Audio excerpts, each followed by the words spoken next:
Assalamu alaikum dear students, welcome to the next part of the grammar series जिसमें हम आज discuss करेंगे types of nouns के part number 5, type number 5 and type number 6। इससे पहले आप कॉमन, प्रॉपर और काउंटेबल और अनकाउंटेबल पढ़ चुके हैं। ये हमारा थर्ड पेयर है which is the compound noun and collective noun. इन दोनों को हम अलग अलग करके समझेंगे। पहले बात करते हैं कंपाउंड नाउन की। आप अगर साइंस के स्टूडेंट्स हैं या रहे हैं तो आपको पता होगा कि कंपाउंड क्या होता है। जब एक से ज़्यादा चीज़ें आपस में मिलाई जाती हैं फिर उसको कंपाउंड कहा जाता है, जिसको उर्दू में कहा जाता है मुरक्कब। तो अब हम कंपाउंड ले रहे हैं किस चीज़ का? नाउन का। जब हम डिफरेंट नाउन्स को एक जगह मिलाते हैं और उसको फिर एक ही साथ कंसिडर करते हैं वन वर्ड, तो वो हमारा कंपाउंड नाउन हो जाता है। इसकी एक शॉर्ट सी डेफिनेशन है, that is it is a type of noun made of two और मोर वर्ड्स। दो या दो से ज़्यादा वर्ड जब हम एक साथ लगाते हैं एक, so that are join together to form one single word.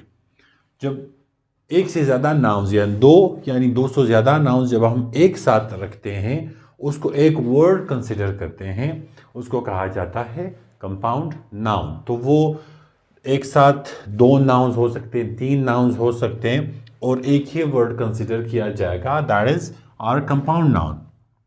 For instance mother in law, mother एक वर्ड है, इन अलग है, लॉ अलग है। इन तीनों को हमने एक साथ मिलाया और उसको एक नाम दिया मदर इन लॉ, यानी आपकी सास। तो इसके कुछ टाइप्स हैं कंपाउंड नाउन के। हम इसको तीन तरीकों से बना सकते हैं। First one is the closed form. ये जो क्लोज्ड फॉर्म है इसका मतलब है one word. For instance notebook, आप इसमें देखें, ये जो नोट है this is one word, book is another word. इसको हमने एक साथ मिलाया और हमने इसको नाम दिया किस चीज़ का? कंपाउंड नाउन का। Foot is one thing, ball is another thing, football. Bed, room. तो ये क्लोज फॉर्मिंग के बीच में स्पेस नहीं होता। अगर आपको थोड़ा बहुत लग रहा है तो this is not the part, तो इसके बीच स्पेस नहीं होता, ये एक ही वर्ड होता है। तो आपने इसके नाम याद रखने हैं। First one is closed form, second one is hyphenated form. Hyphenated form फिर वो होता है जब आप किसी भी नाउन को मिलाते हैं, बनाते हैं, बीच में हाइफन्स लगा रहे होते हैं। हाइफन और डैश ये हमने पढ़े थे पंक्चुएशंस में कि आपने इनको कहाँ कहाँ पुट करना है। तो यहाँ पे बेसिकली हाइफन नहीं आता, डैशेस ही होते हैं, क्योंकि जब वहाँ हमने पढ़ा था जब हम कोई भी कंपाउंड नाउन बनाते हैं तो वहाँ पे हम डैश लगाते हैं, लेकिन इनको नाम लिंग्विस्ट ने हाइफेनेटेड फॉर्म दिया हुआ है। So one is brother, brother एक नाउन है। कौन सा नाउन है? कॉमन नाउन है। इन हुआ, लॉ हुआ, लॉ एक नाउन ये हुआ, एक नाउन ये हुआ। इनको हमने हाइफन के थ्रू ज्वाइन किया हुआ है, so it becomes our hyphenated form and it has given us a compound noun. In the same way there is check in, check अलग सा word है, in अलग सा word है, इन दोनों को हमने मिलाया and now it is our compound noun.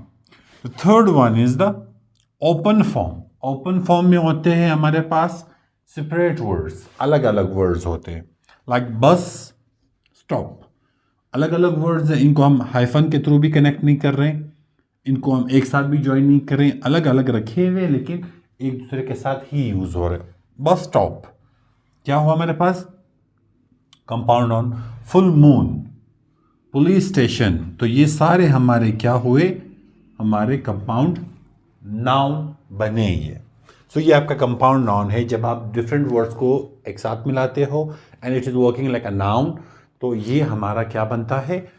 Compound noun बनता है। अब आते हैं दूसरे पे, that is the collective noun.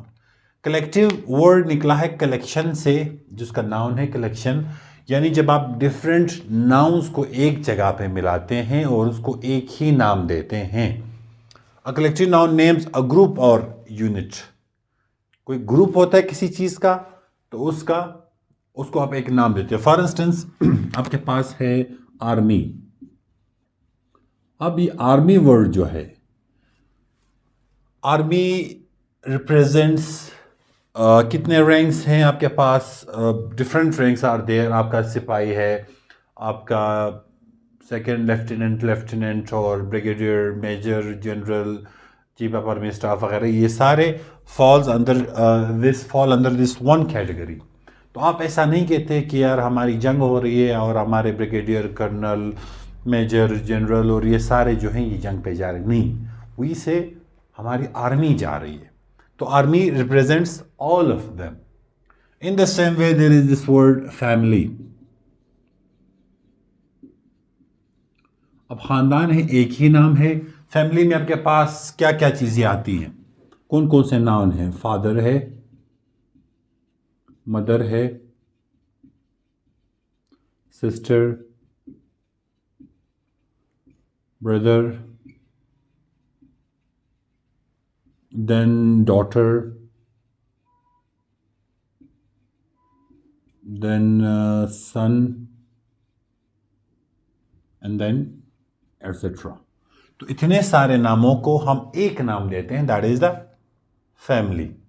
इसी तरह आपके पास आती है ज्यूरी। ज्यूरी में बहुत सारे पैनल ऑफ जजेस होते हैं, उनको कहा जाता है ज्यूरी। तो इस तरह से आपके पास आता है एक और वर्ड जिसको हम कहते हैं टीम, राइट।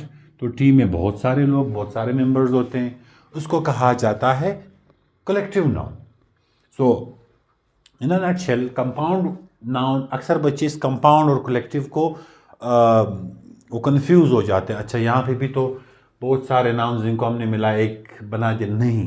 कंपाउंड वर्ड्स को जब आप इन वर्ड्स को जहन में रखेंगे फिर कंपाउंड आपको याद रहेगा। तो कंपाउंड नाउन है हमारे पास, जब हम डिफरेंट नाउन्स को मिलाते हैं एक ही साथ इन 3 शेप्स में, तो ये हमारे कंपाउंड नाउन्स हो जाते हैं। और कलेक्टिव नाउन को जब हम बहुत सारे वर्ड्स को कलेक्ट करते हैं, उनको एक ग्रुप को एक ही नाम देते हैं, उस सारे यूनिट्स को एक ही नाम देते हैं, वो हमारा कलेक्टिव नाउन बन जाता है।